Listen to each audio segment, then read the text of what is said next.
sekejap nanti bekas Menteri Dalam Negeri akan menguraikan pula dari segi kepolisian dan sebagainya. Sebagai mantan Menteri Undang-Undang, saya nak sebutkan kepada tuan-tuan dan puan pada hari ini, apabila mereka tidak puas hati dengan kemenangan yang diberikan oleh rakyat kepada Perikatan Nasional, sebagaimana disebut oleh Yang Berhormat Pesuruhjaya PAS Negeri Kedah tadi, mereka cuba untuk menghilangkan keyakinan rakyat kepada pemimpin-pemimpin Perikatan Nasional. Mereka mencari-cari salah. Yang tidak salah dibuat satu kesalahan, mereka cari juga salah, sehinggalah mereka berjumpa dengan kes-kes yang mereka rasa boleh bawa ke mahkamah. Ya Berhormat sahabat kita, Ya Berhormat Datuk Wan Saiful Wanjan, Ahli Parlimen Tasik Gelugor, merupakan ahli parlimen yang pertama dihadapkan di mahkamah dalam satu tuduhan yang sebenarnya kita tidak jelas apa tuduhannya. Datuk Wan Saiful, Ketua Penerangan Bersatu, mereka ingin menimbulkan, menghilangkan keyakinan kepada pemimpin Perikatan Nasional. Bila kes Datuk Wan Saiful tidak menjejaskan sokongan kita kepada Perikatan Nasional, mereka mencari-cari pula kes yang melibatkan Yang Berhormat Tan Sri Muhyiddin Yassin,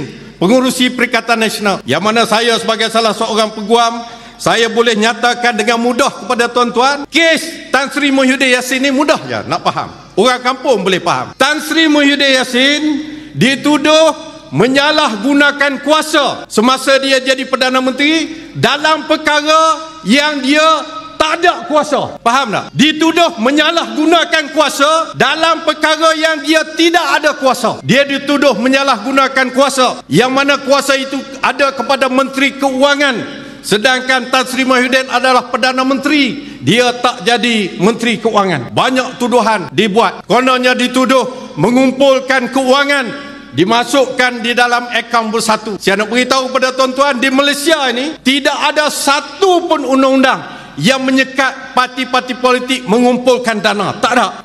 Akta dana politik tidak ada di Malaysia. Kalau parti itu pandai kutip derma sebagainya, banyaklah duit dia. Tidak menjadi satu kesalahan. Bukan dia masuk dalam akaun dia, akaun parti bersatu. Adakah itu satu kesalahan? Tidak. Sudah tentu tidak. Tapi itulah yang mereka buat. Mereka nak hebahkan Presiden Bersatu, pengurusi PN pun juga kena tuduh dalam kes rasuah. Tak kira salah tak salah, mereka nak burukkan imej pemimpin kita. Saya nak sebut juga kes yang melibatkan Yang Berhormat Datuk Seri Hamzah, Setiausaha Setiausaha Agung Perikatan Nasional.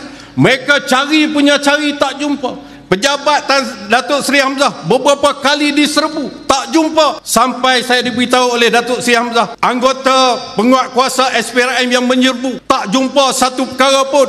Jumpa balik dengan Datuk Seri Hamzah, mereka berkata alhamdulillah, tak ada apa salah pun. Tapi tak boleh Datuk Seri Hamzah dia ambil satu orang lain yang merupakan orang yang tak ada kaitan dari segi jawatan politik dengan kita, seorang berbangsa Cina, dituduh di mahkamah menerima rasuah beberapa juta. Kononnya rasuah itu nak diberi kepada Datuk Seri Hamzah sebagai Menteri Dalam Negeri. Tujuannya apa? Untuk Datuk Seri Hamzah memberikan apa-apa projek di bawah Kementerian Dalam Negeri. Itu tuduhannya. Duit pun tak bagi, lulus projek pun tak ada, tapi dikaitkan dengan Setiausaha Agung kita, nak mencemarkan imej kita, integriti kita. Jadi itu yang dibuat oleh kerajaan Madanon sekarang ni. Nah, itu yang dibuat. Dan sudah tentulah yang terakhir sekali yang dilakukan oleh mereka di ambang kita menyambut 1 Muharram baru-baru ini.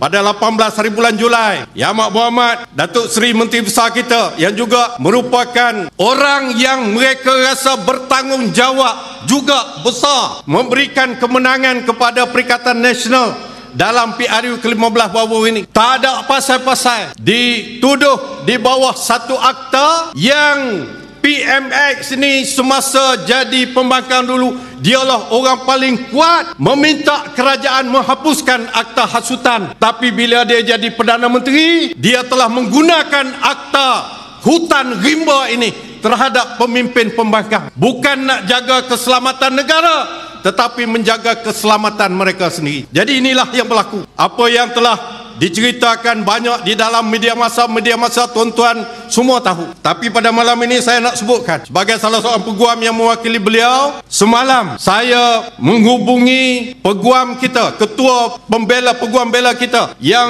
mewakili Yang Amat Berhormat di mahkamah. Saya katakan kepada dia, saya simpan lagi WhatsApp dia, Datuk, dah dapat ke kertas pertuduhan Yang Amat Berhormat Datuk Seri Sanusi? Dia kata sampai lah ni tak boleh lagi kertas pertuduhan. Satu perkara yang luar biasa, yang luar tabi'i yang berlaku di mahkamah. Saya sudah 30 tahun jadi peguam, tak pernah berlaku pada masa itu, pada sehingga hari ini.